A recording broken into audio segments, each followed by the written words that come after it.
Hey guys, in this episode, I'm going to review the Fuji 80mm f2.8 macro.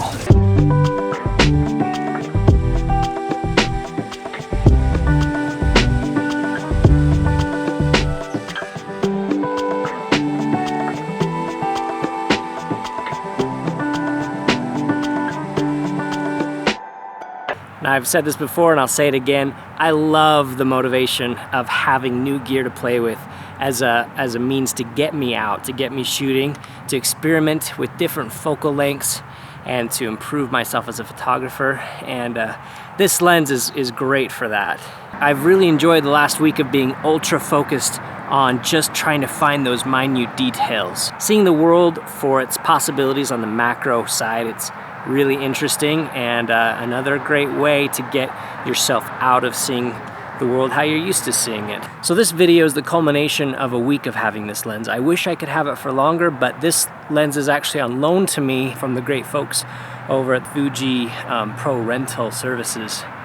Now, this isn't necessarily the best time to be here doing macro photography. It's the dead of winter and there's not a lot of flowering plant life. But it is the desert, so there's still things to be seen and photographs to be had, so I'm going to try to get some while I tell you a little bit about this lens. I did bring a tripod. The GH5 has got it right now. I'm doing mostly handheld, which is possible with this great image stabilization on this lens, but every once in a while you see a shot like the one behind me here, a composition that's just awesome enough, and when you really need that wide depth of field, you don't want to go too high on the ISO, really just got to use the tripod. So I'm going to set up that shot now.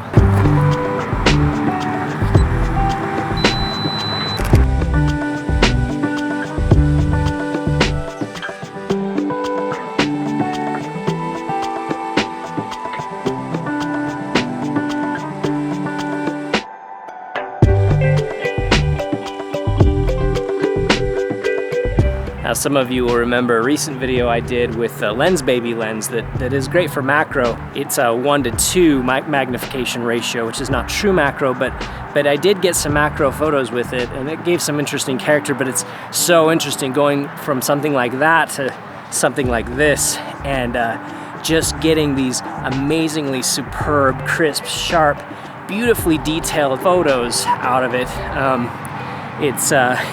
It brings a lot of perspective to casual macro photography for sure.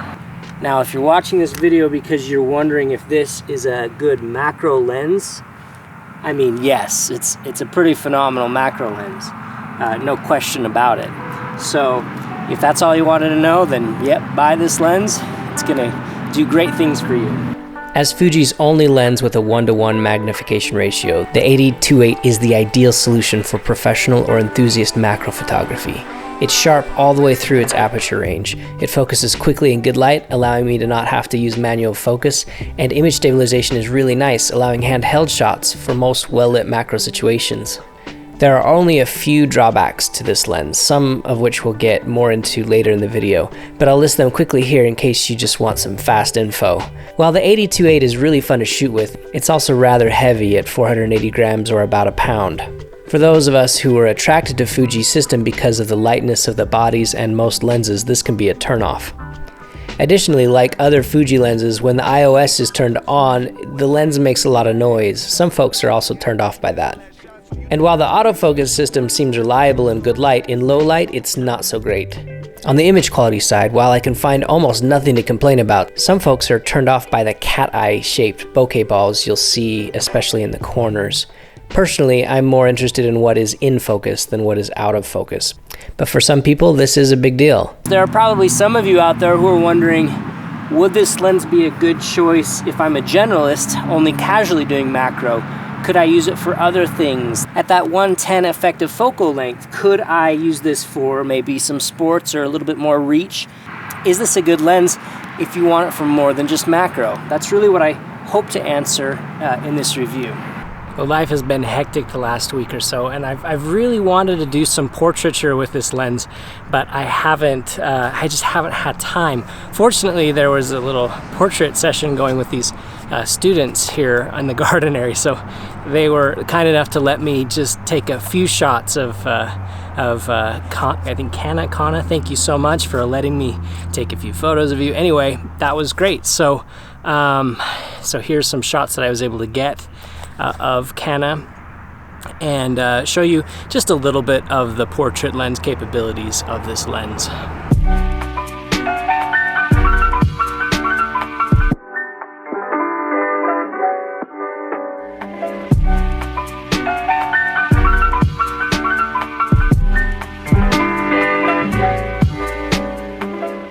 But I do have to say, on an APS-C sensor 2.8, it's just not quite the depth of field that I'd be looking for.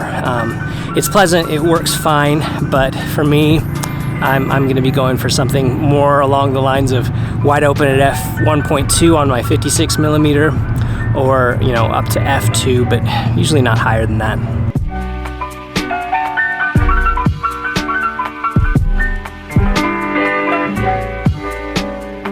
So one of the questions you'll probably have is, how well does this focus? And the answer is that it does focus fairly quickly, and there's another video that tests this better than I'm going to. A friend of mine, Lee, over at Z Pro Media, he does some great YouTube reviews, and his review of this lens is a little bit more technical than mine, and he shows some of the speeds of focusing. And it's a fairly fast focuser, as long as you set the focus limiter correctly. So as long as you're doing that, as long as you're setting the focus limiter, yes, it's a quick focuser.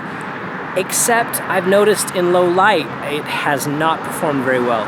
Keep in mind, I've had this on my camera body, on my X-T2, constantly the last week.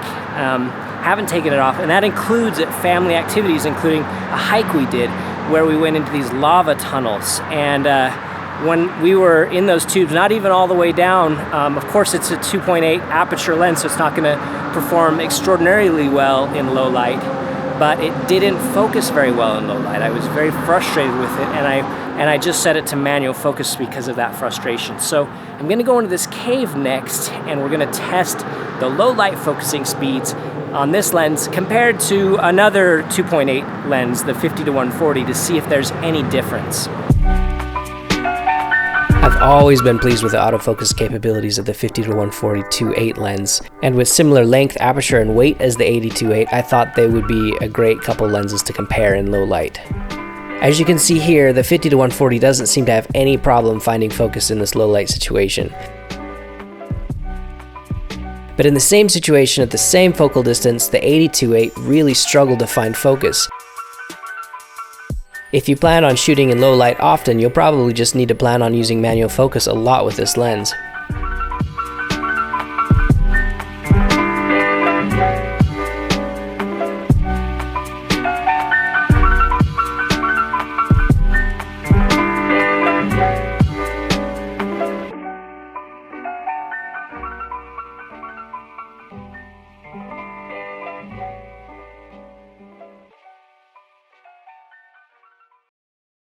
While the 80-2.8 sets the standard for what is possible for macro within the Fuji X system, it's important to realize that there are a lot of other options.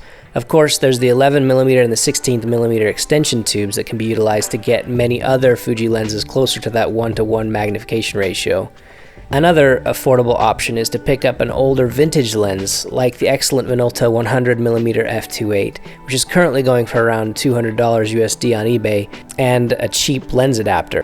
Since much of macro photography is best done with manual focus anyway, the only thing you lose out here on is the image stabilization.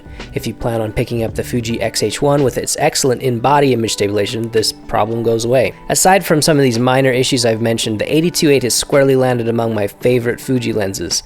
Sadly, my time with this lens is now over, but as I conclude, I'll show you a few last photos I've been able to capture with this lens over the short time I've been able to have it. Thanks for watching, we'll see you again real soon.